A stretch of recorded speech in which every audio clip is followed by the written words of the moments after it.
ప్రతిరోజు ప్రతి క్షణం పరిస్థితులు మారుతూ ఉంటాయి. వాటిని అంచనా వేయగలిగిన వాడే జీవితంలో విజయాన్ని సాధించగలరు. అలాగే ప్రతిరోజు మన ఆయుర్వేద ఆహారం తీసుకున్న వారే జీవితంలో ఆరోగ్యంగా ఉండగలరు.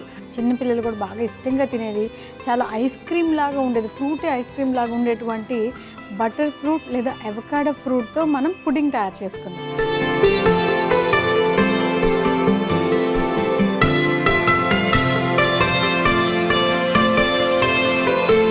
యంగ్ జనరేషన్లో ఏంటంటే హార్మోన్ ఇంబ్యాలెన్స్ అనేది ఎక్కువగా గమనిస్తూ ఉంటాం. సో అలాంటి వాళ్ళల్లో కూడా ఏంటంటే ఆ పింపుల్స్ లాంటివి యవ్వన పిటుకులు అంటాం అనమాట, అవి ఎక్కువగా వచ్చేదానికి అవకాశం ఉంటుంది. సో యవ్వన పిటుకహార తైలం అనేది ఒకటి తయారు చేసుకుందాం ఈరోజు మనం సంజీవనిలో.